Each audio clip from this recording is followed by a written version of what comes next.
ગોડાઉનમાં ભીષણ આગના અહેવાલ આવી રહ્યા છે। સુરતના અશ્વિનીકુમાર વિસ્તારનો આ બનાવ છે। ફાયરની 8 ગાડીઓ ઘટના સ્થળે રવાના થઈ ચૂકી છે।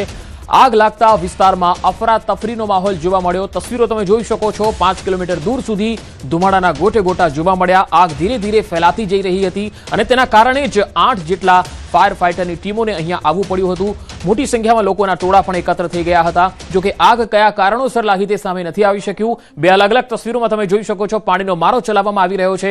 આગ ધીરે ધીરે વિકરાળ બનતી જઈ રહી છે। મંડપનું આ ગોડાઉન હતું અને તેમાં જે સામાન રાખેલો હતો એ આગ પકડી લે એ પ્રકારનો પણ હતો। વધુ માહિતી મેળવીએ સંવાદદાતા સુરતથી કીર્તેશ પટેલ મારી સાથે જોડાયા છે। કીર્તેશ, આગ પર કેટલે અંશે કાબુ મેળવી શકાયો છે અને કારણ સામે આવી શક્યું છે? બિલકુલ પંકજ, જે પ્રકારે અશ્વિનીકુમારમાં ખોડિયાર મંડપનું ગોડાઉન આવેલું છે, કેટલા દિવસ સુધી આ ગોડાઉન બંધ હતું અને પાછળ આવેલા એક કારખાનામાં કચરો સળગાવવામાં આવ્યો હતો અને કચરો પડતા આગ લાગ્યા હોવાનું પ્રાથમિક તપાસમાં સામે આવ્યું છે। ખાસ કરીને મંડપનું જે ગોડાઉન છે એમાં લાકડાનો, ગોદડા, તકિયાનો માલ વધુ હોવાથી આગ બેકાબૂ બની છે। જોકે કોઈ જાનહાનિ નથી, માલ બળીને ખાક થઈ ગયો છે। જે પ્રમાણે ફાયર વિભાગને જાણકારી મળી, 5 કિલોમીટર દૂરથી એના ધુમાડા દેખાતા ફાયરનો કાફલો મોટી સંખ્યામાં દોડી ગયો હતો।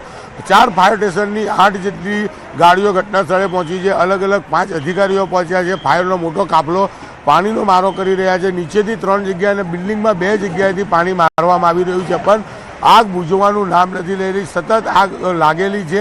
પાણી મારો એટલી વાર આગ કંટ્રોલમાં આવે છે અને ફરી પાછી આગ ભભૂકી રહી છે। ખાસ કરીને એની અંદર સિલિન્ડર હોવાની વાત છે અને સૌથી મહત્વની વાત છે કે આજુબાજુ છે ને ઇન્ડસ્ટ્રીયલ કારખાના આવેલા છે, જે કપડું બનવાનું કામ ચાલતું એટલે આજુબાજુના વેપારીઓને ચિંતા વધી છે। ફાયર અધિકારી બસંત પરી ઘટના સ્થળે પહોંચ્યા છે। આપણે